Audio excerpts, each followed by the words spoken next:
pra Rússia e esquecer a Ucrânia. Zero? Olha, como o Rini falou agora, a gente não está mais falando de uma retirada como a União Soviética que se retirou no final dos anos 80 do Afeganistão.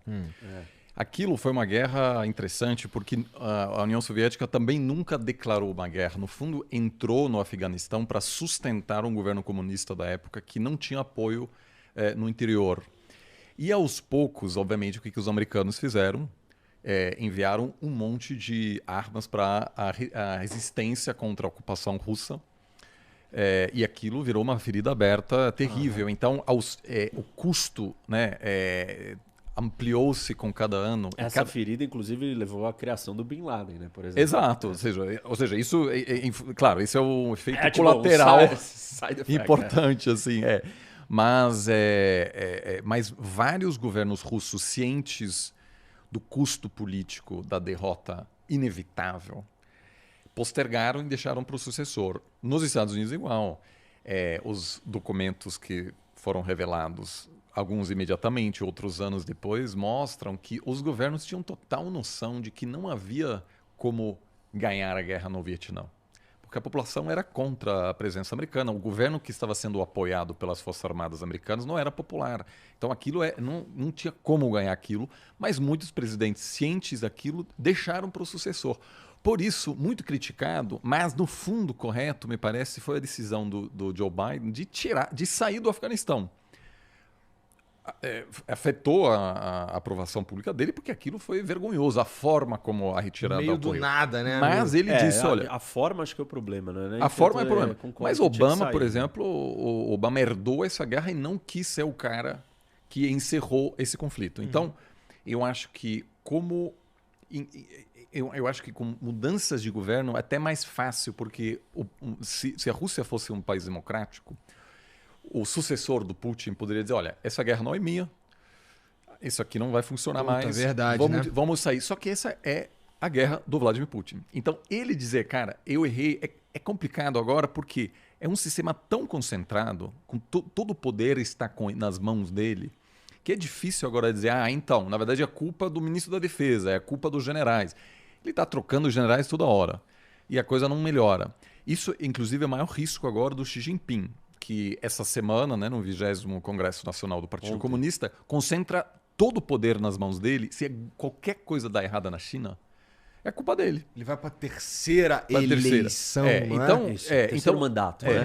Então, eu não acho, acho muito pouco provável. Assim, algumas lideranças e analistas europeus dizem assim, o Putin não, simplesmente prefere eternizar esse conflito do que aceitar uma derrota.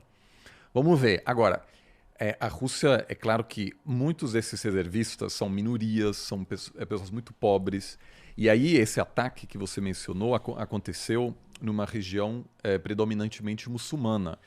Não se sabe exatamente todos os detalhes, mas existe uma tensão de longuíssima data entre a Rússia, entre a elite econômica e política russa e suas minorias muçulmanas, mas no sul do país, onde há uma grande mobilização de reservistas. Então, aparentemente, isso pode ter a ver, esse ataque de pessoas locais contra o aparato estatal que promove esse recrutamento, pode ter a ver com isso, porque ainda existem muitos focos de resistência dentro da Rússia, que tem inclusive na Chechênia, por exemplo, onde a Rússia interviu, apesar de ser dentro das suas próprias fronteiras, são regiões que não reconhecem a autoridade de Moscou.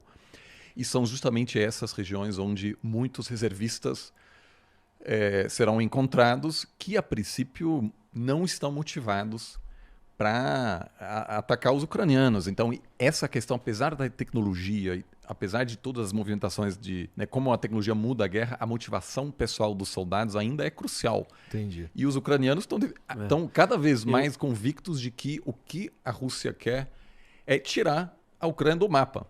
Então, você tem gente aí que simplesmente diz, olha, eu vou para a guerra porque eu não estou só querendo vencer essa guerra, eu quero que meu país continue existindo. Assim, tem um elemento muito importante sobre a tomada de decisão do Putin, é que, por ele ser um ditador e ele governar e ter chegado no poder com uma mentalidade e ter vendido uma mentalidade... Porque uma coisa que ele vendeu para os russos depois do fim da União Soviética, a Rússia, ela foi humilhada, foi derrotada. Não foi derrotada num campo de batalha, mas perdeu a Guerra Fria, encolheu, ficou ruim, ficou pequena. E perdeu o seu orgulho, o russo perdeu o seu orgulho. Nós viramos fracos aqui, tipo, o Yeltsin era um bêbado, entendeu? Tipo assim, e apareceu o Putin e falou assim, não, eu vou resgatar a nossa posição de russos no mundo. Eu vou resgatar a força, a potência russa. E isso se baseia muito numa autoridade centralizada, isso tem a ver com a cultura política russa, não só de agora, mas historicamente, os czares, enfim, uma autoridade central, autoritária, autocrática. Então, ele incorporou esse papel. E para ele, perder ou aceitar uma derrota é simplesmente ele entregar de novo um fracasso, né? Um fracasso para a Rússia, porque ele diz que tem um inimigo externo, tem uma aliança militar do Ocidente cercando, que é a OTAN, cercando a Rússia, e como que ele está fazendo tudo isso e depois vai perder os inimigos cercando ele. Então para ele, tem um elemento que ele vai jogar no lixo, isso que ele está tentando construir, essa força dos russos, o elemento dele. Como é que ele chega no poder e toma todas as decisões e diz para a população que ele é um derrotado, que ele perdeu a guerra? Então ele é um líder fraco. Se ele é um líder fraco numa ditadura, ele não pode estar lá. E aí tem mais um outro problema que eu diria, que é uma questão de percepção, né? Na política internacional, e o Putin faz esse jogo muito bem, a percepção de força ela é muito importante. Por quê? Simplesmente nós não temos leis no mundo. Tem regra. Nas relações entre os países. Isso, a gente vive em anarquia. O mundo vive em anarquia. Ou seja, quando você está em anarquia, você não tem ninguém, você não liga para a polícia, vem me salvar aqui. Não tem polícia do mundo. Tecnicamente, legalmente é constituída. Então, você precisa ser forte, porque você só tem a si mesmo para se proteger.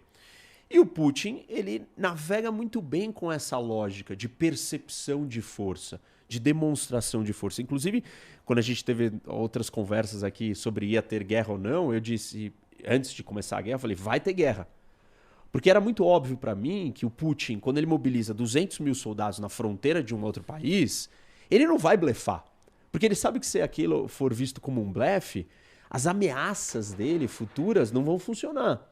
E na política internacional, percepção, demonstração de força, capacidade de ameaçar e você ser levado a sério é extremamente importante num ambiente anárquico, que é cada um por si, salve-se quem puder. Então, para o Putin, ele assumir um fracasso em todos os sentidos. Inclusive mostrar uma fraqueza gigantesca para o resto do mundo, a ponto de falarem assim, vamos espremer mais a Rússia. Vamos deixar eles numa situação ainda mais desconfortável. Então, assim, não tem saída. O que eu acho que aconteceu até agora e que a gente não fez, o Ocidente não fez e que eles deveriam fazer. Deveríamos incentivar a Ucrânia a ganhar a guerra. Isso não foi feito. Até o momento, tudo que aconteceu a Ucrânia não pode perder ou a Rússia não pode vencer. Mas nunca ninguém virou e falou assim, Ucrânia, vai lá e expulsa os russos até o final. Tira eles do seu território. Isso não foi feito por uma série de razões. Vamos elaborar isso mais ao longo da conversa. Aí esse arrombado estoura ali uma bomba atômica. Então, essa é uma das preocupações. Por isso que não foi feito isso. Só que, conforme o conflito vai avançando, a Rússia só vai recuando e só vai perdendo território, soldado, equipamento. E está cada vez numa situação mais difícil. Então, talvez seja melhor, de uma vez por todas, o Ocidente dar um empurrão a mais para a Ucrânia para ela ir lá e acabar com o conflito. Porque assim, a ideia de que o Putin pode usar uma bomba atômica porque ele está acuado, ela funciona hoje. Hoje, mais do que nunca, desde o início do conflito, e eu tenho dito isso, não sei nem qual a sua opinião sobre isso, Oliver, mas eu acho que nós estamos mais perto do uso de uma bomba atômica do que das ameaças na primeira semana da guerra. O Putin fez umas ameaças. Sim. Ou seja, quanto mais o conflito se estende e mais a Rússia vai demonstrando o seu fracasso militar, a sua incapacidade de vencer um oponente menor, pior, mais próximo nós estamos do uso da bomba. Talvez seja melhor, de uma vez por todas, a Rússia ser derrotada na guerra da Ucrânia. Isso vai causar uma instabilidade interna que o Putin pode até cair. E aí não vai dar tempo dele usar uma bomba atômica. Agora, a extensão do conflito, o Putin está se preparando. Então, algumas dessas lógicas que eu coloquei aqui de preparação do Putin são preparações para ele justificar o uso de uma bomba atômica. Anexar os territórios do leste da Ucrânia e dizer que é território russo justifica a doutrina militar nuclear russa, que fala, se a Rússia for atacada no seu território, ela pode usar uma bomba atômica. Que arrombado, né, Percebe? cara? Então, assim, o cara já está se preparando para isso. Talvez seja melhor a gente encurtar esse problema e pegar ele de surpresa e perdeu. E aí vai ter uma instabilidade interna e ele pode até cair. Eu só queria mencionar, o Putin, no fundo, a promessa de reestabelecer a glória do passado, a nostalgia por um momento que era supostamente melhor, é hoje a marca registrada de muitas lideranças. Muitas delas são populistas, nacionalistas, com algumas ambições autoritárias, que prometem desfazer algum momento de humilhação nacional. E muitos países passaram por esse processo. A gente vê hoje na Hungria, quando você vai na Hungria, muitos carros têm um adesivo de uma Hungria que é maior do que era hoje, porque a Hungria em algum momento perdeu parte do seu território, um tratado de paz, e aquilo hoje é questionado. Então, muitas pessoas dizem a Hungria precisa ver uma grande potência de novo. Nos Estados Unidos, né, o ex-presidente Trump disse, olha, a gente precisa make America great again, ou seja, voltar a ser grande, ou seja, supostamente algum passado glorioso que era melhor. Nostálgico. Né? Exato. O Erdogan na Turquia quer reestabelecer a glória otomana. Então, em muitos países... Porra, se todo mundo conseguir, Exato, fudeu, né? Não dá. Então, poucos países conseguiram virar a página e dizer nós éramos grande potência, mas não todo mundo pode ser a grande potência.